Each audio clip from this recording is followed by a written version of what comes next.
Are you a business owner looking for real advice and input? You're in the right place. From concept to launch to growth, funding, and beyond. Welcome to Startup Hustle with your hosts. One once sold a business for $150 million. The other, the author of $1 Million Bedroom. Here are your hosts of Startup Hustle, Matt DeCoursey and Matt Watson.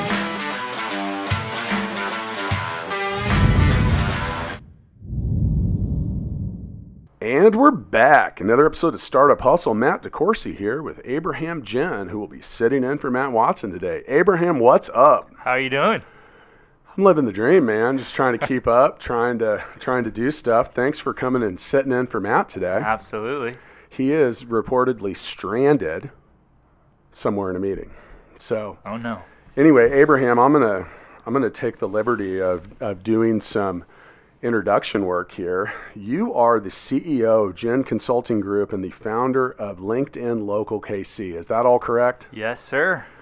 So before we get into our topic today, which we're going to discuss something that you are quite the subject matter expert in, which is LinkedIn optimization. Yeah. But let's give our listeners 10 cents worth of background about you. Like, why do they want to listen to you today?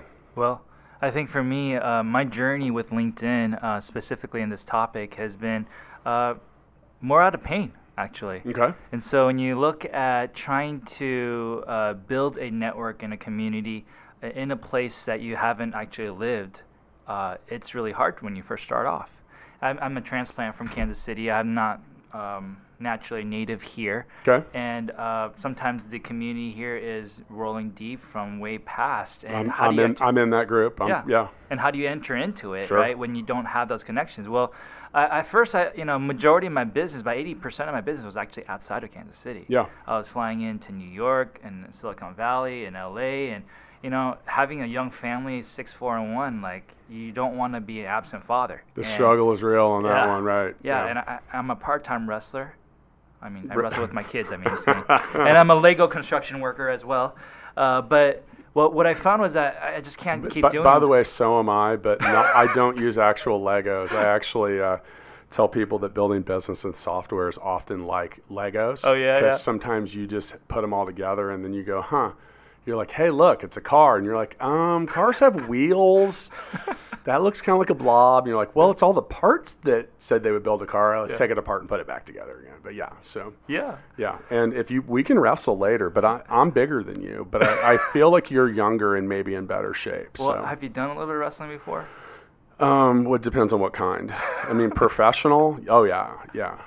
But like Greco-Roman, no. No. Okay. I am wearing what do you call it? A singlet? Yes, yeah. Oh, under what I'm wearing now, but they bring you to humility when you do wear those things. I bet. We should probably get back on topic. For those of you that were about to tune out, don't. Yes. Anyway. Yes. All right, so you're here. Where you said you are now in Kansas City. The majority of our listeners are actually not in Kansas City. Yeah. For those of you that are, hello. And for those of you that aren't, the world is become pretty transient. People move around a lot for a lot of different reasons. I grew up here and left when I was 20. I've lived in New Mexico, Colorado, North Carolina, Washington, D.C. area, Indianapolis, and then back to KC. Yeah. So, I mean, you can also be in and out of your own community, but...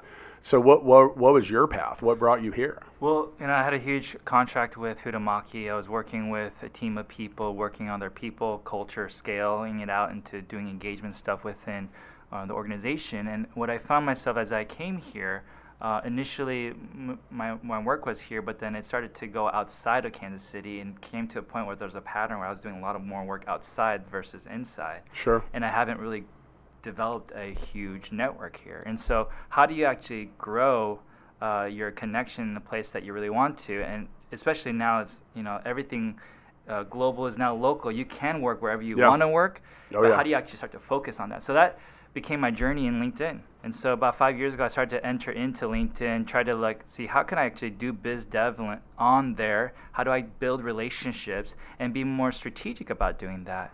After a while, I'm making posts, making videos, doing the whole gamut of things, trying to figure out how to actually get engagement on that platform. And that's tricky stuff too, because I think you hear people talk a lot. They say, well, you need, it's like, let's say we're going to talk about LinkedIn optimization, but a lot of people are like, oh, you need to optimize this, you need to optimize that, you need to be a content creator. Yeah. Okay, just because you create it does not mean anyone is going to give a shit. Yeah. Like, for real. Like, Absolutely. I mean that through and through. Like, you can spend your entire week making the greatest video ever, put it up on YouTube, and get 9 views. Yeah. And 8 of them are probably from you. Yeah. Right? Yeah. So obviously how you present it, and then along with that, how you optimize it, have a lot to do with how it's going to be found, right? Yeah, absolutely. Right. Okay, so how were your early content creation efforts?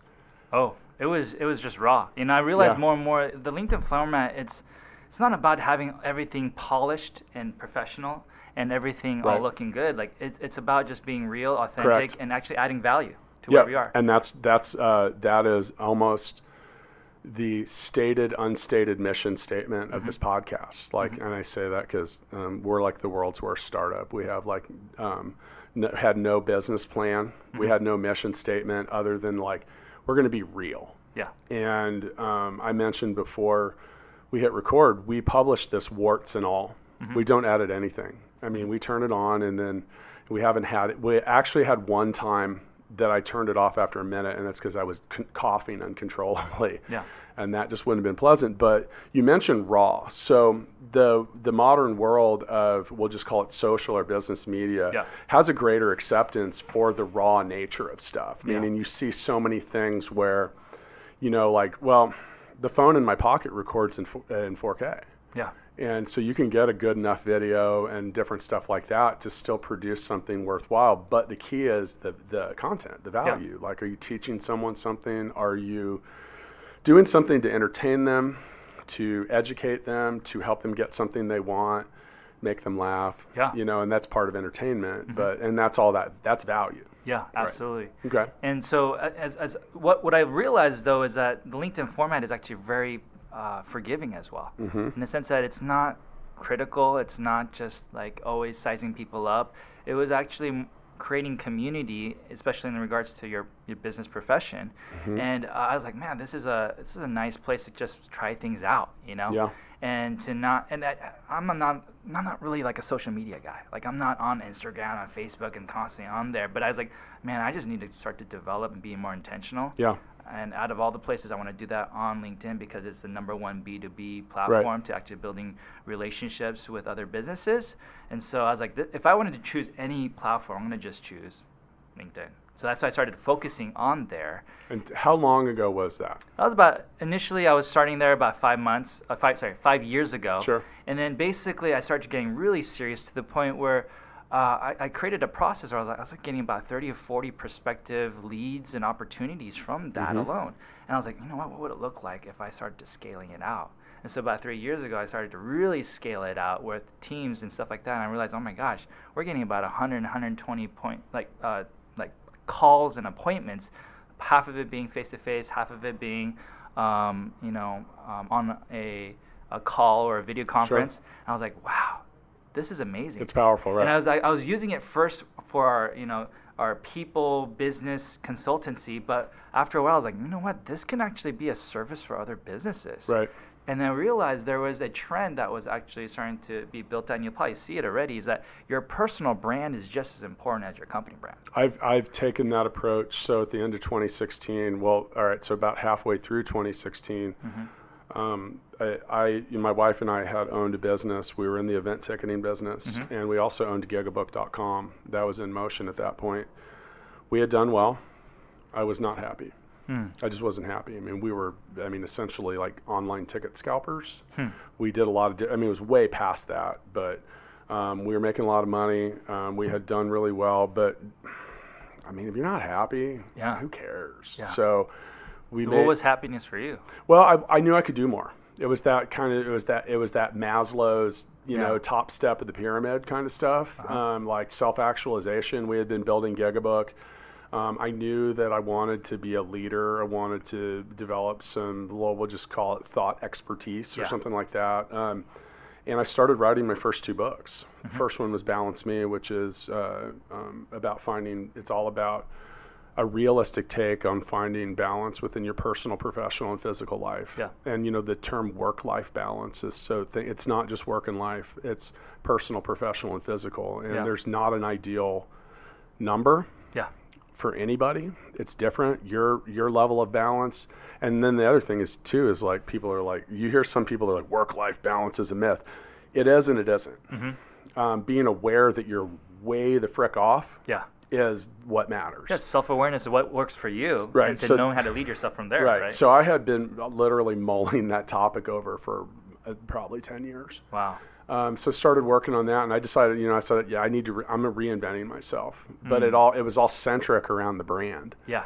And that brand, because whether I own GigaBook or Full Scale, or I'm the co-host or host or whatever Startup Hustle, I'm always Matt DeCoursey. For sure. So I built a center around that. Came into 2017, and here I am. I'm not doing what I've been doing for the last 8 years, and literally have at this point no income or whatever. And I gotta say, it's there's no other way to say it. It's fucking hard. Yeah. Because at that point the book hadn't come out. The book came out. It gave me a little bit of street cred, but I mean, you're just over 1 million new books come out every year. Absolutely. Yawn. It's a lot of content. Yeah, and I had been writing my other one along the way, but.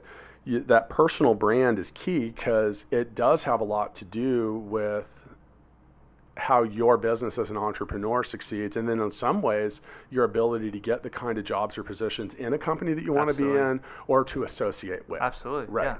I mean, it's really just comes down to, are you credible? And most people, they are so accidental in building their personal brand. They just kind of think, oh, it's just going to happen, right? But it is the number one thing that markets yourself. Why wouldn't you want to control that and actually be intentional in that process? And I think one of the greatest places to do that is on LinkedIn. Sure. People think that it's just a resume builder and you just kind of put it up there, but it's not. Like, you can actually frame, and perception is reality, right? Yep. And if you can control how people perceive you and position the things that actually you want to be known for, why don't you actually engage in that way? I've had the perception is reality argument with too many people. Mm-hmm. I mean, here's the thing. If you think I'm an asshole, in your world I am. Absolutely. Just that simple, man. It's just and if you think that I'm credible or whatever, and it's not, and I use this term, I call it fact shaping. And sometimes people hear that and they say, that sounds weird. It's not like fake news. There's an infinite number of ways to say or present almost anything. Yeah, it's the perspective. So wrap your arms around the thought process of what is a higher quality. Mm-hmm. So the personal brand's key, regardless of whether you're on Facebook, LinkedIn, IG, any of it. Yeah. I mean, you are still you. Absolutely. Now, there are things that you sit behind, like maybe a company page or a business page or something like that. But in the end, it is still you. Absolutely. People are a lot more likely to listen to a person than a brand in a lot of cases. And then other cases, the brand may wildly out trump.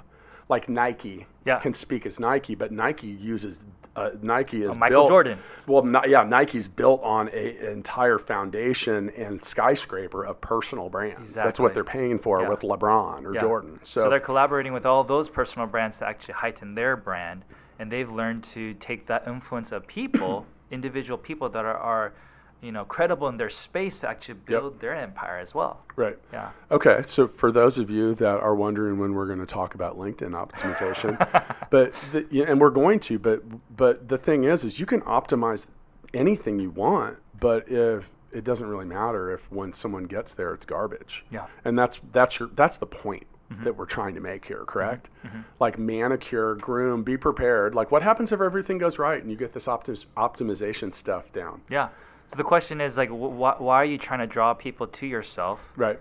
What's the end outcome? And then if you draw people to yourself, like what is your conversion rate? What is success for you for conversion, right? Mm-hmm. Is it to sell your product? Is it to just, build a following and continue to add value and later on you'll figure something out? Like you have to know what your marketing strategy is on that end of the day. Like why are you drawing them? And for what purpose and means, right? And so sometimes there could be confusion of what message that you want to draw people into, and so bringing clarity to what that is and actually niching yourself into certain area will really help with making your profile be more Well, attractive. yeah, like for example, Matt Watson and I, we're entrepreneurs, we're startup guys. I mean, that's really where it starts. I mean, and so that there you go. Yeah. There's your brand. So before we get into this, if you're listening, where do we find you and your company? Yeah. Let's make sure you get that in there before we'll mention it again. My personal one, you can go abrahamgin.com. You can go to that's GIN. GIN like the tonic. Yep. And then you can go to Gin Consulting Group if you want to look at the company page one. And then if you want to look specific for LinkedIn services. I have a feeling that you might be the only Abraham Gin on LinkedIn. Possibly. Yeah. There might be a couple more. You don't know. The world's pretty big. Yeah. True. You know, it's funny because I am friends with 3 other Matt DeCourseys on Facebook, but I've never met one. Really? Never. Okay. I've met a lot of DeCourseys. I mean, you talked about that, like those old school roots in the community. My family's been in Kansas City for like 150 years. Never met another Matt DeCoursey. I've met a lot of other DeCourseys, but yeah, so I'm friends with a few of them. One of them is a half of a set of twins, and another one's a biology professor in Hong Kong. Okay. So, and I can't remember who the third one is. Those are the ones that are most visible. But yeah, so it is a small world, but then it's not. Yes. It's funny. The other Matt DeCoursey in Hong Kong is also an author, and somehow when my books came out, I like moved him like all the way down Google, and I sent him a note and apologized, and he actually replied. He's like, "Thanks for repping the brand." Though. I was like, "All right, cool." All right, so go to abrahamgin.com. and check out what he does. But along the way, so you're a speaker, you do workshops. Yes. I'm assuming that businesses can also bring you in for whatever. Yeah, I'd love to talk about various different topics on high-performing team, building out culture, understanding your signature leadership voice. Like if you give me some time, I can start to read your mail of your predictive leadership patterns, and it's fun. Are you serious? Stuff. I'm serious. Okay. I'm serious. Yeah. I might hire you for that, man. I'm having an issue keeping up with it. It's funny. I'm not kidding. We actually had a note in our mailbox that was like, "You have too much mail in your mailbox. Yeah. We are going to keep it at the post office until you come get your shit together." And we were like, "What?" That's no joke. You're getting some discipline from the post office. I know. They don't mess around, man. They're like, "No mail for you." Okay, so look, this whole topic is way deeper than we're going to be able to get into today, and that's probably a good reason to go check out one of Abraham's workshops or go to his site, bring him into your company, do something like that. But I'm going to guide you through your own notes. Yes, let's do it. Largely because I have them in front of me and you don't. Let's do it. And we didn't make 2 copies. But so once again, and when we decided that this would be the topic we discussed, Abraham kind of sighed and he's like, "Oh man, I don't know if we can get to it." And said, "We don't have to solve all the world's problems today.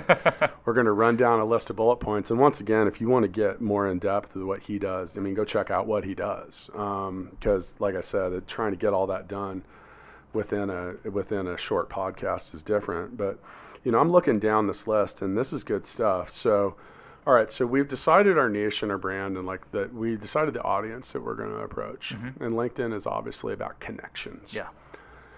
So there's a few things, and we've had another guest in here. I don't know if you've ever met Erin Falk from Long. Yeah. You know Erin? Yeah, she's great. Yeah, she has a long history with LinkedIn as well, and that's a wheelhouse of hers. And one of the things that she pointed out to me with my own LinkedIn profile, she was like, "You do not list the most interesting stuff about you first." Yes. In your description. Yeah. So I was like Matt DeCoursey, and I was like CEO, founder, blah, blah, blah, blah, blah. She's like, "You're the author of $1 Million Bedroom," or "You're the co-host of Startup Hustle." Like, you got to put that stuff there. Yeah, and so I did that. I don't know if it's made a difference, but so obviously the way you're presenting yourself, because think about it, people, like as you're getting ready to do what you're doing, you need to make this first impression. Yes. And that's your first thing. It's establishing a killer first impression. Impressions is everything. Right. Right. So, okay. Literally everything in some A things. beautiful woman in my face is going to be not, like, easily that beautiful woman's going to get a lot more traction. Just with the profile in itself. I mean, don't sell yourself short, dude. But, I'm just telling you. No, you're right. I've done campaigns for myself. I've done it for other people. By the way, I want to be realistic, not just like istic. But you're right. You're right. And I would always tell people we have faces made for radio. So that's why we're on video. Faces made on radio. By the way, the videos now, and I was telling you before, if you're listening to this, you can find the video from this now at the Startup Hustle YouTube page. Awesome. I'm gonna check it out. Yeah. We look even worse in high definition. So, okay, so the impression matters. Yeah. So photos, gotta have a professional. So photo. use a beautiful woman picture in mind, or no, have a good one. Good one. Yeah, good one. And then Right. and then when Or they, maybe even something different. So on my LinkedIn profile, and I've probably like played this out a little bit. I actually have like a very sharp digital. It's an animated digital, but it looks good. Yeah. It looks good within the it context. kind of differentiates you. It does look a little different. And Yeah. you kind of look at it and you're like, oh, but it's different. Absolutely. So many people on LinkedIn. Well, first off, all right. So I have 21,000 connections, which according to you is a lot. That's a lot. Yeah, and I will not accept your connection request or even think about replying or be interested in anything you have to say if you don't have a picture. Yeah. Exactly. If you have like a no photo, like you're like, is this Who a are you? stalker? Like, is this Yeah, or something is this a weird? bot? Is Yeah. it something dumb? Like if you can't upload a picture, Yeah. get out of it. So, okay, so have a good one. Yeah. Second one is when you get an invitation to actually add someone, they're gonna actually see the picture, and the second thing they look at, they're gonna look at your name and they're gonna look at your header. Yeah. And that header, like we talk about, Yeah. is it showing chemistry? Yep. Is it showing character? Is it showing competency and credibility? If you can Yeah. actually quickly communicate those things, it's like your elevator pitch. Yeah. It's that one or two liner that really intrigues people to want Are you more. interesting? Are you someone that could potentially add value? And another thing for me, like, so I get a lot of connection requests. I mean, a lot, dude. Like, I mean, I don't know what a lot is, but it's a double-digit number every day. And I turn them down a lot because most that I've learned there are certain headers that I'm just going to hit accept, and then I'm gonna get 3 LinkedIn messages within 5 minutes that are all TLDR. And it's just annoying. I'm like, you're not trying to do anything but immediately capitalize on this relationship. But some of them, I don't know. I'm not going to get into that. But, For sure. But put your most interesting stuff first, right? Absolutely, yeah. Okay. And then if they, what they'll And happen. a picture of a hot chick. Oh, Or Abraham. If that's you, right? But yeah, absolutely. Like those things really And help. by the way, LinkedIn's a professional network, Yeah. so don't put a picture of yourself on your boat with no shirt on. Yeah, that probably Not not a the best. good- Maybe not- good for Facebook or Instagram, but Boom. yeah, unless that's your brand, like Well, you're selling right. boats. Or you're Maybe like that's good. you're like a fitness. Yeah, sure. Yeah, and then you look at is when they enter into your profile, they're gonna look at your banner. Yep. Are you? Some people. My banner's I had a picture of, and I don't know if you looked it up, but I have a picture of a stack of books that are $1 Million Bedroom. Yeah.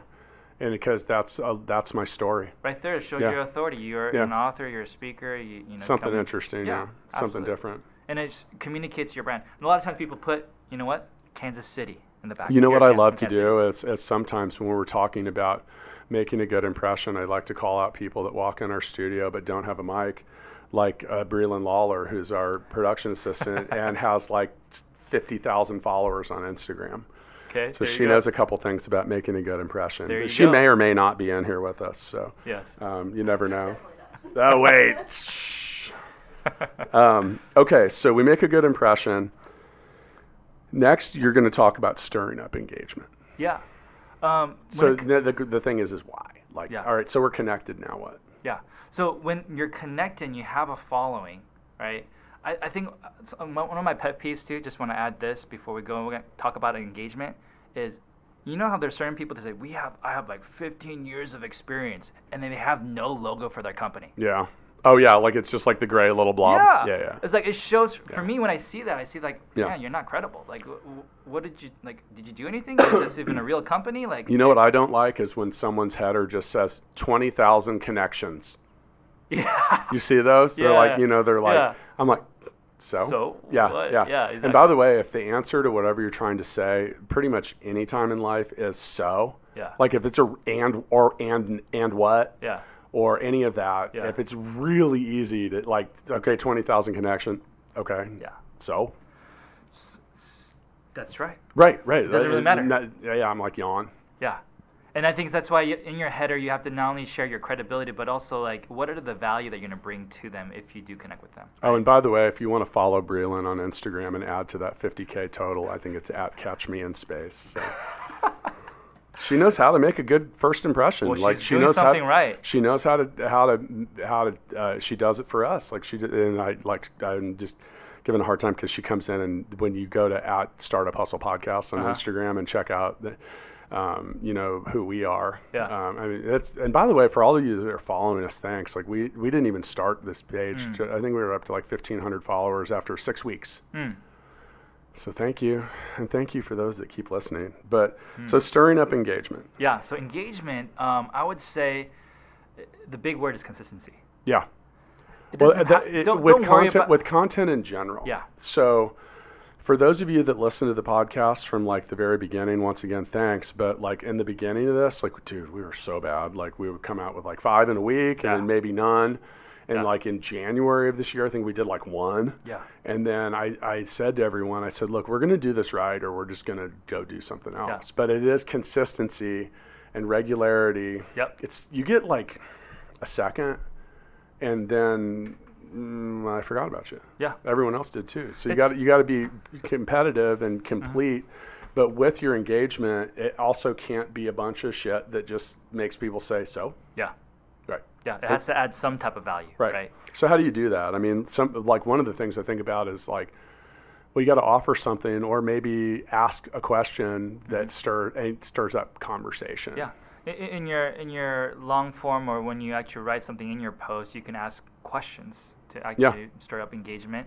You can tag people, right? That really helps, especially when you are in the community, you're connecting with people. Add them to that if it's relevant to them, right? But at the same time, with stirring up engagement, I think you have to be somewhat mindful of that, because I get people that just tag me in random posts, and I'm like, who are you? Like, I'll disconnect you, like, because some people are doing that and maybe this not as much on LinkedIn, but other things, because they want to try to be shown on your feeds. So you got to be somewhat cool about it. There has to be some connection to it, right? Right. I've actually had one time where I thought I was tagging the right person, but there was 2 types of people that had the same name, similar, and I was tagging the wrong person the whole time. I've done that.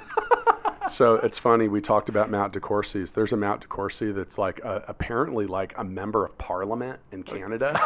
And I'm DeCoursey ending in SEY, and he is just a CY. Yeah. And I have had a lot of people on Facebook that will tag him because they don't know how to spell my name. Yeah. And I've seen people, I've corrected them on that. I'm like, I appreciate the shout out, but you should know that you did tag a member of British Parliament or of Canadian Parliament or whatever they call it up there.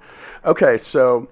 And now stirring up engagement, when you're talking, next on your list is leveraging your posting. And that's, is that just kind of in Congress with what you were just saying, like connecting the right people and bringing others in on their opinion? Yeah.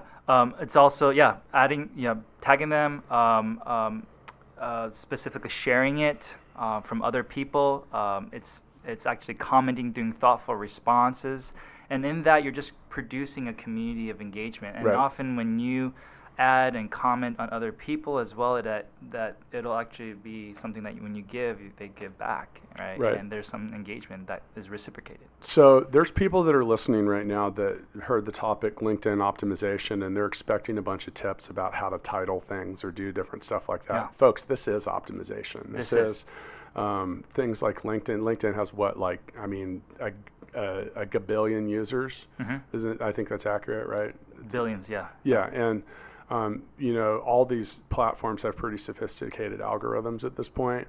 And, sure, yes, you can optimize things, but optimization in the real world of engagement is things like we said earlier, like not making your headline suck. And, being like having a picture. And these are so 101, but my God, so many people are so bad. Complete your profile, right? Yeah.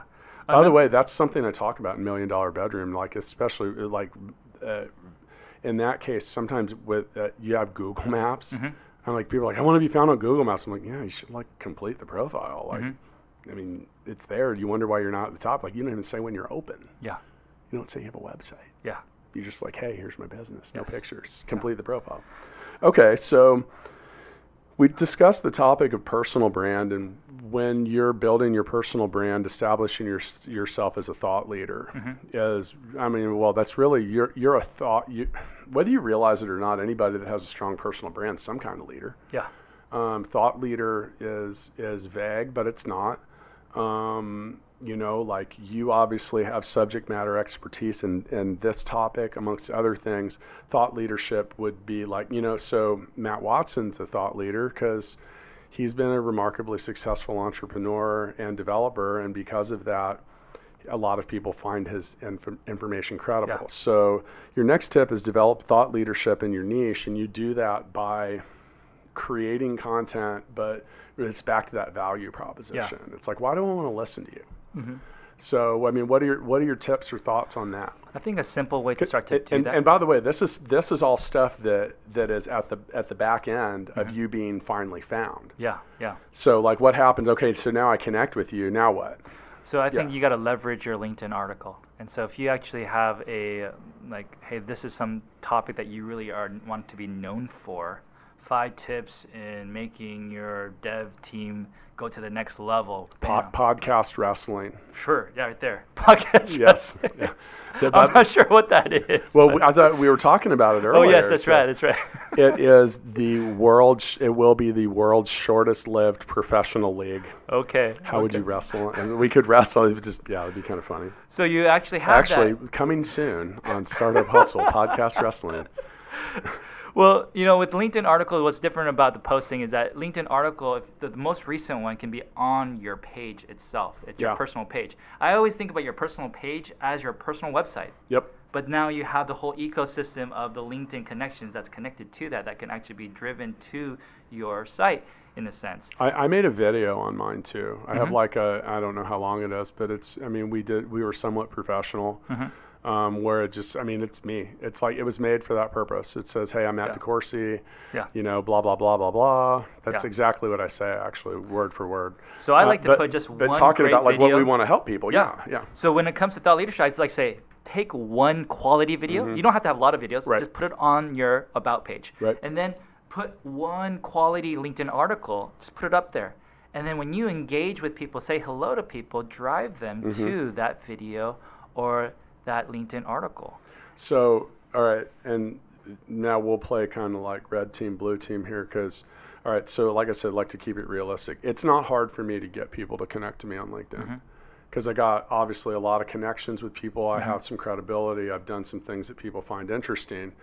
If you're the other way around, you might be getting ignored, but these are the ways that you optimize your page to get noticed. And by the way, this isn't going to happen fast. No. I mean, some of it can happen fast. It's going to happen as fast as you care about making it happen. I definitely help that with that process. We do turnkey solutions for them. Yes. But naturally, it takes by the time. way, and I'll give people advice, man. So it took me a while in life because I used to try to do everything myself, and now I'm all about hiring experts. Oh, yeah. Like with my books, I hired an editor that he's been on all 3 of them, and he's been the editor on a dozen New York Times bestsellers. Like, find people that know what they're doing. They will. You're like, oh, but they're expensive. Yeah. Well, so is your time and your effort of failing. Yeah. You're purchasing access to someone else's shortcuts. When we are living in this digital age, and one of the greatest challenges that we have is it's no longer being a talented, competitive individual anymore. It's all about creating agile, collaborative teams. Not just in a team level do you have to leverage the strength of other people, but actually think about it on an organizational level. Like there are certain things in your organization that you do well in, but you need certain things that you need to outsource in to actually go faster. Because if you're trying to be everything, then you're not going to do anything. Well, we were talking about that before we hit record, and for those of you that are interested in what Matt Watson and I do, we're the co-founders of Fullscale, found at fullscale.io. We help companies build development teams around their existing talent. So exactly what you just mentioned is you have to know what you're good at, what you have time for, and what's within your grasp. And so many of the companies that we have had high levels of success with, they say, we're in the business of doing this. We're not like recruiters and we're not into building this, and this. Like if we can get what we want and have a straight path to it and we save money, why wouldn't we want to do that, right? It's a faster path to getting things moving towards your goal because certain things like, okay, so now let's just say, so now I didn't hire Abraham and I'm like, okay, now I got to figure this out. So what do I need to do? Okay, so now I'm already burning the clock. Yeah. Because I got to go figure out what I need to do, Yeah. where experts will be like, okay, you need to do this, this, this, and this. Okay, now how do I do it? Well, come on in. Yeah. Let us take care of that for you. For you. Yeah. And you know, why you pay companies and people to do this kind of stuff, what's more important, you getting back to, I mean, this is all part of your mission. So get moving on it. Yeah. Okay. Next, amplifying your company page. Yeah. I am going to admit that I am not good at this part. Yeah. So one easy way is that when you post things on your company page, are you reposting and having your whole company, all your employees share that? Right. Because then their existing network, okay, this is a simple one. Just have one person manage your company page, do a post, and have everyone else share that. Hey guys, in the top of the hour, all right, guys, share it, right? Write something meaningful and share it. What happens then is you have, how many employees you guys have here? Well, here globally, we have just roughly 180. There you go. 180 people sharing in their own existing network. What's going to happen is all that people are going to drive within a network to your company page. I like to say, and this is actually an old Brian Tracy. You know Brian Tracy? He's like he's got to be like 1,000 years old now, but 20 years ago, like one of the first like kind of life or business self-help guys, we always would say, be brilliant on the basics. These are the basics, man. Yeah. They are and they aren't, but at the same time, it's like, gosh, it's like you said that, and it's actually, because I like to share, I thought about punching myself in the face. I was like, God darn it. Okay. So we amplified our company page or the message or the things that we're doing. Good point. Now, with LinkedIn, you can make a post and like no one will see it, and that's another thing too, like encourage the people in your company to maybe just click like. Yeah, at the minimum. Because LinkedIn especially really has a tendency to share and reshare things over time.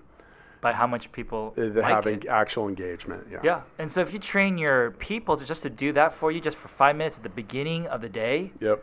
It is free marketing. Yeah. Free advertising. Well, and then that amplification means that it gets shown to a hell of a lot of other people. Yeah.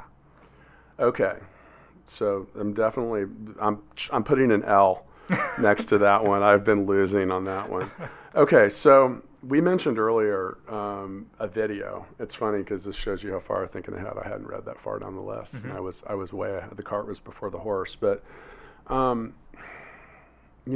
video is something I feel so strongly about that is sometimes hard to do, and sometimes it's so easy that you just literally should be ashamed that you're not doing it. Yeah.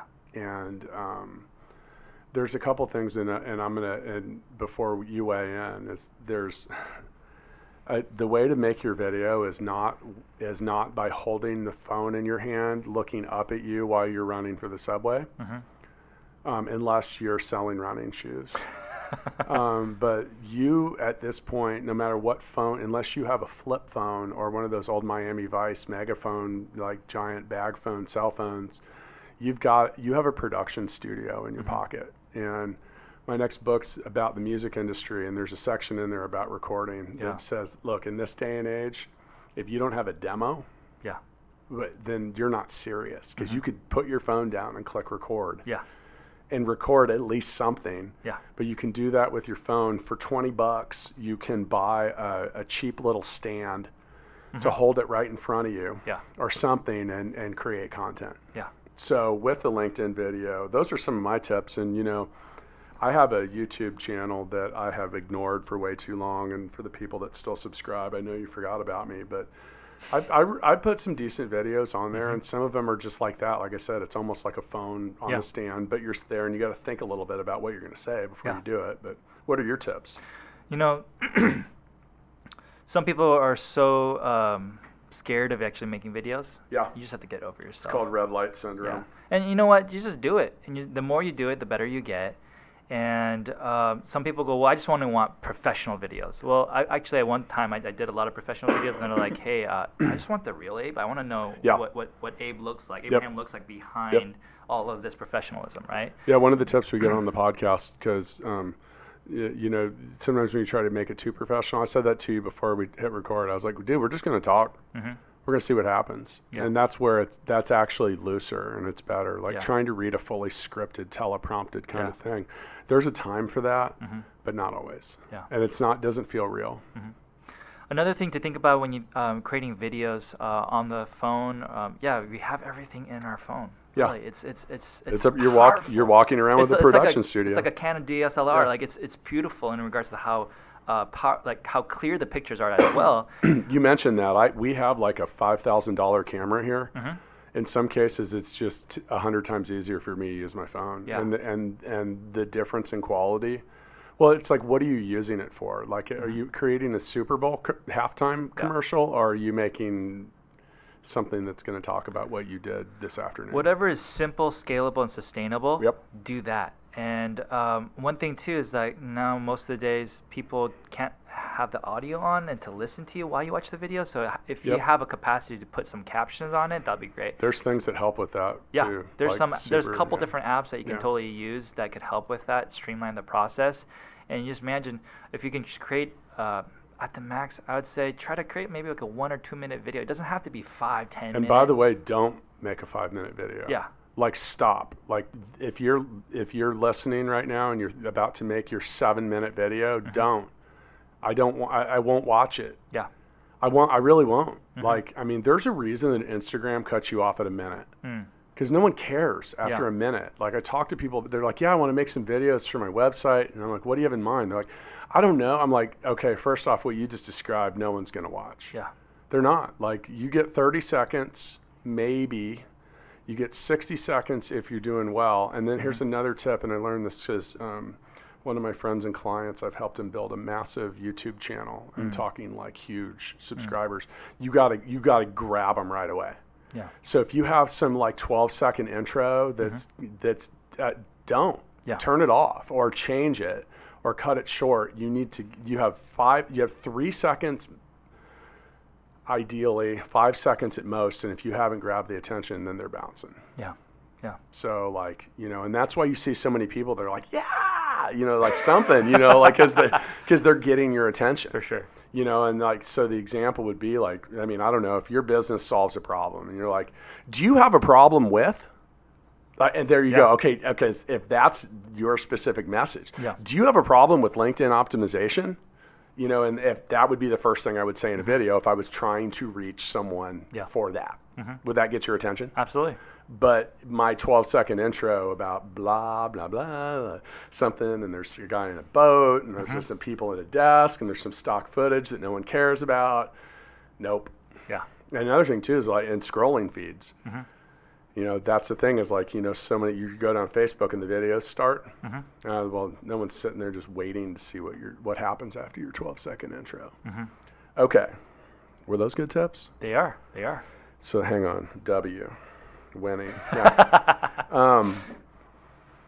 I mean, you're right. Another thing I think it is important is even though you do have a studio in your pocket is give a little bit of consideration to your lighting. You can, for like $25, you can buy cool little like LED lights. Yeah. That can just like literally sit on the desk or even on top of your phone and they just kind of like help you look a little better. Absolutely.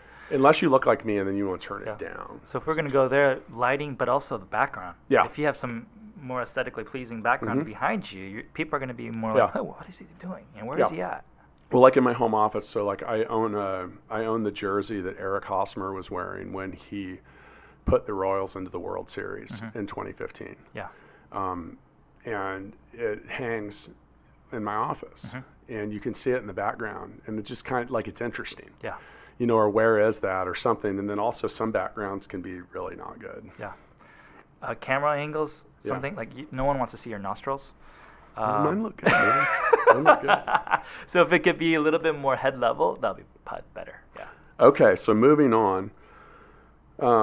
Trying to grow your network and your ideal target niche. Yeah. All right, so this means like, okay, so for me and with what I do, I primarily reach out to CEOs, CTOs, founders, entrepreneurs, speakers, authors, podcast hosts. Those are my people, man. And then honestly, I have a huge number of connections to IT people in the Philippines. Okay. Because that's where we're at. Yeah. Now, some people are a little bit more reactionary when it comes to actually building their network, and then just adding a set to all those people that are coming to the network. I'd say, why don't you be proactive and be more intentional? Yeah. Type in those keywords that you mentioned, and then actually have some type of copy that you actually work with to say hello and invite them to a conversation. By the way, despite my 21,000 connections, I've never sent a note with the connection request. Mm-hmm. But I have been very intentional. Like I did very much tune up the whole thing. Yeah. Okay, so before we get into the final of Abraham Jin's 8 power tips, I'm like branding your own shit here. So you can go to abrahamjin.com, is jinconsultinggroup.com. Yeah, well, if you want to go directly to that, I actually have a definitive guide that kind of walks a little bit more in depth through video. It's on linklocalbusiness.com, present tense, linklocalbusiness.com, and it has a lot of those things that we talked about. Linklocalbusiness.com. .com. Yeah. Look at that. You got it. And that's how you leverage a podcast to get some exposure for your guest. Come on. Yeah, hey, gotta keep it. We said be raw, right? Okay, so now we talked about this earlier, but the final thing on here is developing a powerful article. And we did talk about that, but we're going to go back to that because, all right, look, it's street cred, people. Like, why do I want to listen to you? Okay, there's a phrase that you can fill in the blank on, but they say opinions are like, because everyone's got one. It's a-holes, if you didn't figure that out. But tons of people have tons of opinions on a lot of different things. You have to be careful in life, like who you're listening to sometimes. Like, I mean, because, I don't know, people are like, I wanted to do my startup, but my mom's sister's cousin who doesn't know anything about the industry, the business, or what I'm trying to do says it's a really bad idea. And it's got me freaked out. I'm like, why do you care? Yeah. Why do you care? Why do you, is that what you just described is someone that knows nothing about what you're trying to do. And I don't even know what kind of person they are, what their personality type is or whatever. But by creating content, you establish yourself as a subject matter expert. Yeah, absolutely. And so part of actually creating an article, I think it's not about, if you create an article every single week, that's not even the purpose of it. I think if you just have one article, that's really good. I say anything in regards to how to, like how to do this, or the top 5 tips in this, those are the 2 types of articles that actually are getting a lot of traction. Right. And the reason why we want to do an article, it actually sits on top of your personal profile, and it stays there. The most current one will stay there.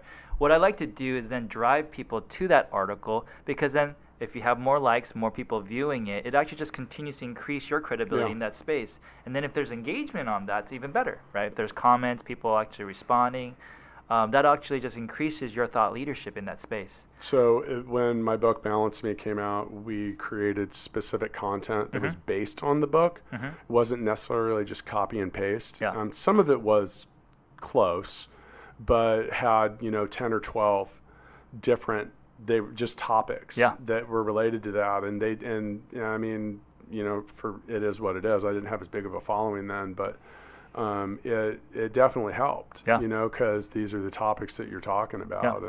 And these, and by the way, you mentioned like top 5 or whatever. Look, the modern article, it's got to be one of 2 things. It's got to either be in depth and analytical, or it's just got to get right to the point. And that's why those lists are popular, because it's like, and denote it, like make it easy for me to see what the top 5 are. And if I choose to read what comes with each one, that's a different thing. Is that your approach? And then, absolutely. In this digital age as well, it just can't be long form with all these words. It has to have visual. It has to be interactive. It has to have some type of immediate application.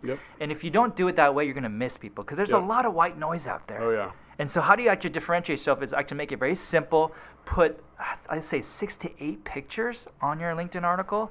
And just go bam, bam, bam, and have a couple more, have 2 or 3 sentences in each of the points, and bam, you're done. So you know what people tell me all the time? They're like, I want to write a book, but I'm a terrible writer. I'm like, cool, that makes both of us. Like, I wasn't like a composition major. Grammarly.com. Sign up for it. It's free. Like, you know, like, I mean, you can do a paid one, but there's things that will help you be a better writer. Yeah. You know, one of the sites that I really like, I like throwing out some of these free tools for those that are going to insist on doing everything themselves. But like, we make our thumbnails for the podcast, which, by the way, people overwhelmingly point out how awesome they are. I used to call myself the GOAT, the greatest of all time when it came to thumbnails, but a young Breland is taking the crown lately. But that matters because that's what gets your attention. So we use just like $12 a month, man. Canva.com. Yeah, Canva's you know, great. like you can, like with Canva, like it'll just walk you through making, like, and your pictorials, like you shouldn't have to. They need to have big font. Do not put too much info on them, but unless you're making an infographic. And, you know, but the thing is visualize it, because we're trained to scroll. Yeah. And if one of the things when Balance Me came out, I had first tried a cover designer that wasn't the one we ended up using, and I showed it to my editor, and I thought it was great. And he's like, "Man, this sucks." And I said, "What?" And he goes, "Shrink this down to the size of a thumbnail, and then tell me how it looks." And I did it, and I mean, I was just like, oh, wow. And that, by the way, that's why I hire an expert. Yeah. Because if I hadn't, I probably would have had a really bad book cover. But things are thumbnail size. Yeah. Like, man, and people are, you know, everyone's doing stuff on their phones. Yeah. So, you know, and how does that stand out? So the, you know, that picture matters, and you got to grab people's attention that way. But take a little time and do it. Like one thing with content is people just try to bang it out and throw it out there, and it's junk. Like, you're better off to have one quality piece of anything than just like 10 pieces of shit. And that's reassuring for so many people. It's like, hey, just make one that's nice. Yeah. And just tell people to look at that. Well, and it's that's the same with your video. Yeah. It's the same with your video. It's the same with your picture. Yep. And let's roll through this. So, you know, like, you want to make a good impression by having a decent picture, a good article. Headline. Your headline's the important. The banner. And by the way, Canva. Yeah. If you really want to go about it yourself, you can do that. You do it there. You can also find Abraham. I believe you would probably help me. By the way, just because you have a tool like that doesn't mean you'll actually use it or be good at it. Yeah, because there's a lot of tools out there. There's a lot of how-tos out there. Like, there's so many information about how to lose weight, but do people lose weight? It's because they can't execute. Right? Yeah. And so that's why you actually. I have a whole grip of things about that. But you know, and we'll make that comment contextual. People will be like, "I want to lose 30 pounds." Yeah. You can't do that. That's not something that's realistic now. You lose it 1 to 3 pounds at a time. Like, so, and it's the same way with like optimizing a LinkedIn profile, building a personal brand, recording a podcast. Like, we didn't just immediately have 150 episodes and a ton of subscribers. Like, that came along really slowly. There's something I want to add with this content before we finish the list is with that piece of content that you make, people ask me a lot. So we've developed a pretty large subscriber base, but we don't advertise because I create a good thumbnail, and in the very beginning I would post links to the podcast, but I forced engagement. I didn't make it like, hey, listen to this. It was really just the first 5 episodes, and I put it in a bunch of different communities that I joined, and I said, I want your feedback. Yeah. Tell me if this is bad. Yeah. But with that, enough people listened to it and liked it and apparently hung out. So, okay, so still going down that list, connecting all the things that matter, your company page and amplification, like asking for help. Asking for the people around you to do something. Yeah. I took a loss on that one, by the way, because I look at that, I'm like, oh, man. Well, it requires, sometimes you can't control that, right? You have to have other people to help you with that, and so that requires a lot more collaboration and mobilization, right? But you got to ask. Ask anyone. Yes. The people that work with you, for you, stuff like that. Yeah. Okay, and then, you know, obviously focusing on the niche. All right, so this shouldn't, I don't want this to be taken the wrong way, but if I'm trying to reach people that want to, if my goal is to try to make connections with people that will employ our software developers, going after an entire fitness community is the wrong approach. Yeah. So identify your niche. What are you trying to do? Like we established, there's like, you know, over 1 billion people or whatever on LinkedIn. I don't know if it's that or half or more, but I mean, you can't reach them all. Yeah. You can have 30,000 connections on Yeah. LinkedIn. And I'd say, like, how do you find your niche? Look at your past 3-5 years of clients that have been your cream of the crop that you love to work with, and then just amplify that and focus on that and start to reach out to those specifically, and then brand yourself as that niche brand expert for that. So if you're a marketer and if you have had great success with auto dealers, then say, I'm the auto dealer marketer, right? Yep. And then go after those type of people versus trying to do it everything. And I think that, and you know, that was a very direct explanation. Get right after it. I help you sell more. LinkedIn expert. You know, just these kind of things, like get right to it. Put the meat at the front of all of it. Okay, so as a recap, Abraham Jen of Jen Consulting Group, abrahamjen.com. Find him on LinkedIn. Search Abraham Jen. Did I say Abraham Jen enough? Yeah, there you go. I do not get paid to say Abraham Jen, Abraham Jen, Abraham Jen, but that's kind of, but that's important. Thank you for coming in. This was fun. I enjoy talking about this stuff. Thank you. Look, you guys want to build a business. You want to be a startup founder. You want to be an entrepreneur. LinkedIn is your place for that. Yeah. It's like people there that, you know, you get to alleviate the need to see what other people ate for dinner. And I loved and LinkedIn stuff so like much that. that I actually created LinkedIn Local KC. Yeah. Which is basically taking the online connections of LinkedIn and how do you take it offline and create community out of that. Yeah. And I wanted to do that here locally in Kansas City. So about a year ago, about a year and a half ago, we launched it. And we have quarterly events. Love for people here in Kansas City, if you are listening to this podcast, to come check it out, linkedinlocalkc.com. And we have quarterly events. All the net proceeds ticket sales go to a local charity. And we are able to amplify the good in the city and even the people behind the profiles of LinkedIn.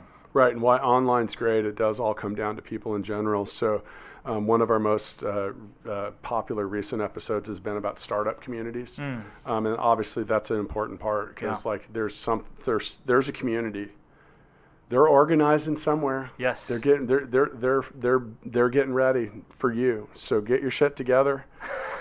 Make sure you hit that 5th star. Make sure you subscribe. Make sure you go to abrahamjen.com. See you next time.